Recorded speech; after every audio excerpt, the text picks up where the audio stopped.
আসসালামু আলাইকুম রহমতুল্লাহ নাহমাদুহু ওয়া নুসাল্লি আলা রাসূলিহিল কারীম আম্মা বাদ। আজকের এই দর্শে আমরা 16 নং উসুল নিয়ে আলোচনা করব। 16 নং উসুল হলো ইমাম আবু হানিফার যে সমস্ত সাথীরা রয়েছেন, যে সমস্ত ছাত্ররা রয়েছেন, শাগির্দরা রয়েছেন, তাদের যে মাসালা, তাদের যে হুকুমগুলো, তাদের যে মতামতগুলো, সেগুলোর যে মাশায়েখ যারা রয়েছেন তাদের যে তাখরিজাতগুলো রয়েছে সেগুলো ইমাম আবু হানিফার মাযহাবের বেশি নিকটবর্তী। কেন বেশি নিকটবর্তী?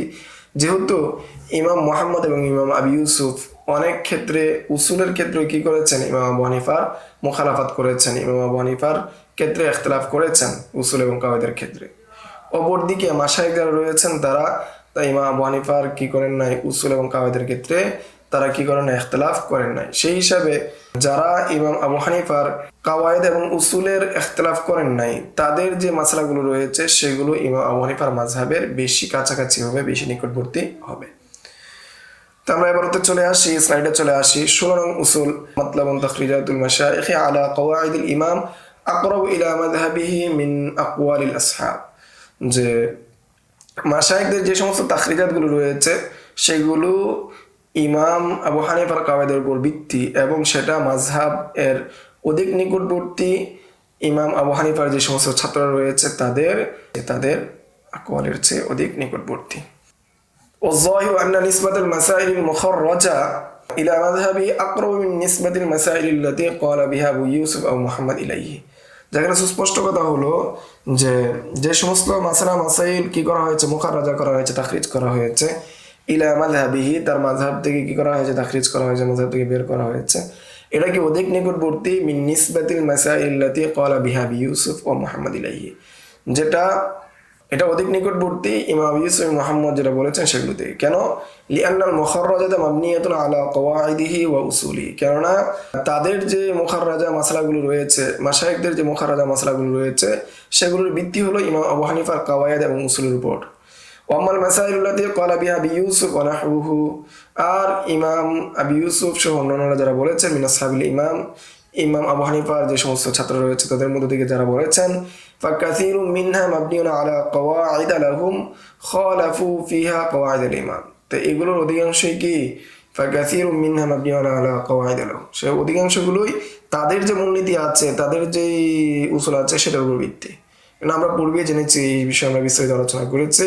তারা মুজতাহিদ, ইমাম আবু ইউসুফ মুহাম্মদ তারা মুজতাহিদে মুতলাক মুস্তাকিল এবং মুনতাসিব ছিলেন, যে তারা স্বতন্ত্র মুজতাহিদ ছিলেন কিন্তু তারা নিজেদেরকে নিসবত করেছেন তাদের উস্তাদের দিকে। ওয়া খালাফু ফিহা কওয়াইদাল ইমাম, এবং তারা ইমাম আবু হানিফার কায়দা বা মূলনীতির কি করেছেন, ইখতিলাফ করেছেন। লিআন্নাহুম লাম ইয়ালতাজিমু কওয়াইদাহু কুল্লাহা, কেননা তারা সব ক্ষেত্রে ইমাম আবু হানিফার মূলনীতির কি করেন না, অনুসরণ করেন নাই। কামা ইয়ারিফুহু মান লাহু মারিফাতুন বিকুতুবিল উসুল, যেমনটা জানে যে ব্যক্তির কুতুবুল উসুল সম্পর্কে যার জ্ঞান রয়েছে, যাদের এই বিষয়ে যাদের গভীর জ্ঞান আছে, তারা এই বিষয়টা সহজেই বুঝতে পারে, বুঝে। নাম কদ ইয়াকালু ইযা কানাত আকওয়ালুহুম রিওয়ায়াতুন আনহু আলা মা মাররা, হ্যাঁ যদি দেখা যায় যে ইমাম আবু ইউসুফ বা মুহাম্মদের কোলটা, যে তাদের কোল হওয়ার সাথে সাথে ইমাম আবু হানিফার কোল, ইমাম আবু ইউসুফের কোল, তাকুনু তিলকাল কওয়াইদুল আয়দান, তখন তো সেটা ইমাম আবু হানিফার কায়দার উপরই হবে। লিবতিনাহি তিলকাল আকওয়াল আলাইহা, যেহেতু সেই আকওয়ালগুলো তাদের কথার উপর কি ভিত্তি। ওয়া আলা হাদা, এর উপর ভিত্তি করে, ওয়া আলা হাদা আইদান তাকুনু নিসবাতুত তাখরিজাত ইলা মাযহাবিহি আকরাবু লিবতিনাইহা আলা কওয়াইদিহি আল্লাতী রাজ্জাহা, যে এর উপর ভিত্তি করে, যেহেতু ওই সমস্ত কায়দার উপর ভিত্তি করে মাশায়েখরা তাখরিজ করেছেন, যে সমস্ত কায়দাগুলোকে তিনি তারজিহ দিয়েছেন, আর তারজিহ দিয়েছেন এই জন্য তাদের তাখরিজাতগুলোকে মাযহাবের দিকে নিসবত করা বিশুদ্ধ। ওয়াবানা আকওয়ালাহু আলাইহা, এবং তারা কি করেছেন, তাদের আকওয়ালগুলোকে সেটার উপর ভিত্তি করেছেন। আর অপরদিকে দেখা যাচ্ছে যে ইমাম আবু হানিফার কথা অনুযায়ী কি ইমাম আবু ইউসুফের কোল এসেছে, কিন্তু ইমাম আবু হানিফা যেহেতু ওই কোল থেকে রুজু করেছেন, ওই কায়দা থেকে রুজু করেছেন, সেই হিসাবে সেটা বেশি নিকটবর্তী হবে না তাখরিজাতে মাশায়েখদের থেকে। ফাইদা কযল কাযী ফি বিমা সাহহা মিনহা, যখন কোনো বিচারক ফয়সালা করেন যেটা তার নিকট বিশুদ্ধ, নাফাযা কযাউহা কামা ইয়ানফুযু বিমা সাহহা মিন আকওয়ালিল আসহাব, তাহলে সেই বিচার কি হয়ে যাবে, কার্যকর হয়ে যাবে যেভাবে কামা ইয়ানফুযু বিমা সাহহা মিন আকওয়ালিল আসহাব, যেভাবে কি হয় বিশুদ্ধ হয় যে ইমাম আবু হানিফার সাথীদের আকওয়ালগুলো যেভাবে বিশুদ্ধ হয় তেমনিভাবে বিশুদ্ধ হওয়ার প্রেক্ষাপটে তার আকওয়ালগুলো কি হয়ে যাবে, তার বিচারটাও কি হয়ে যাবে বিশুদ্ধ হয়ে যাবে, যেহেতু তার কায়দার উপর ভিত্তি করে হয়েছে। তো এখন আমরা 17 নম্বর উসুল নিয়ে আলোচনা করব। 17 নম্বর উসুল এটা চলে আসছে শেরের মধ্যে, শের আমরা পড়বো এবং শেরের মধ্যে আমরা 17 নম্বর উসুল নিয়ে আলোচনা করব। ওয়াহাদা মা যাহারা লি তাকরিরুহু ফি হাযাল বাব মিন ফাতহিল মালিকিল ওয়াহাব, এই যে বিষয়গুলো এই আলোচনাগুলো আমার নিকট সুস্পষ্ট হয়েছে। ফাতহিল মালিকিল ওয়াহাব, যে আল্লাহ তাআলার সাহায্যে এই বিষয়গুলো আমার নিকট সুস্পষ্ট হয়েছে। আল্লাহু তাআলা আ'লামু বিস-সাওয়াব, আল্লাহ তাআলা এই বিষয়ে অধিজ্ঞাত, সঠিক বিষয়। ওয়া ইলাইহিল মারজু ওয়াল মাআব, এবং তার দিকে প্রত্যাবর্তন রয়েছে। এখন 17 নম্বর উসুল নিয়ে আমরা আলোচনা করব যে যখন ইমাম আবু হানিফা, ইমাম ইউসুফ, ইমাম মুহাম্মদ এদের কোলের মধ্যে কি হয়ে যায়, ইখতিলাফ হয়ে যায়, এক একজন এক একটা কথা বলতেছেন, তখন এই ক্ষেত্রে কিভাবে তারজি দেওয়া হবে, কিভাবে কার কথাটাকে প্রাধান্য দেওয়া হবে, কার কথাটাকে গ্রহণ করা হবে তা নিয়ে আলোচনা।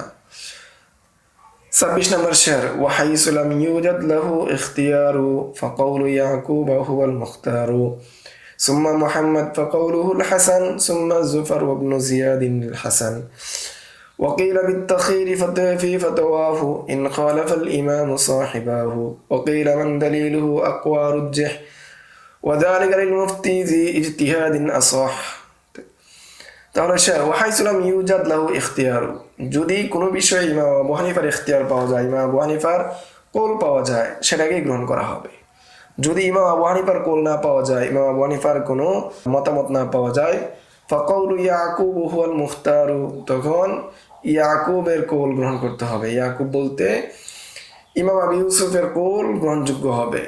সুম্মা মুহাম্মদ ফাকাউলুহুল হাসান, এরপর যদি ইমাম আবু ইউসুফের কৌল না পাওয়া যায় তাহলে ইমাম মুহাম্মদের কৌল গ্রহণ করতে হবে। ফাকাউলুহুল হাসান, এরপর হাসানের কৌল গ্রহণ করতে হবে। সুম্মা জুফর ইবনে জিয়াদ আল হাসান, এরপর জুফর, এরপর ইবনে জিয়াদের কৌল গ্রহণ করতে হবে। ওয়াকিলা বিত্তাখিরি ফি ফাতাওয়াহু, তাহলে প্রথম নীতি পেলাম আমরা যে কোনো ক্ষেত্রে যদি ইমাম আবু হানিফার কৌল পাওয়া যায় সেটা প্রাধান্য পাবে।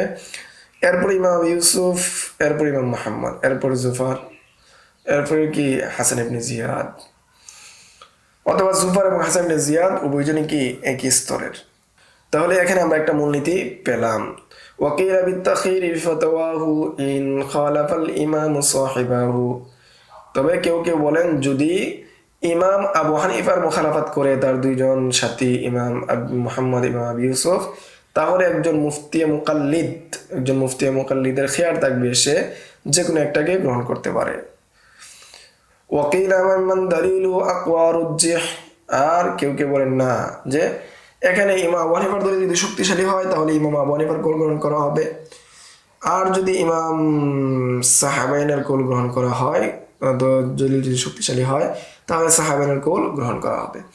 ওয়াযালিকা লিল মুফতি দি ইজতিহাদিন আসাহ, সেটা হলো ওই মুফতির জন্য যিনি ইজতিহাদ হলা তিনি, তার জন্য এটা। অর্থাৎ আগেরটা ছিল 28 নম্বর যে শের, এটা হলো মুফতি মুকাল্লিদের জন্য, আর 29 নম্বর হলো মুফতি মুজতাহিদের জন্য। কেননা মুফতি মুজতাহিদ ব্যতীত একজন কি করতে পারবে না, ইজতিহাদ না করে কোনটা দলিল শক্তিশালী কোনটা দলিল শক্তিশালী না সেটা নির্ধারণ করতে পারবে না।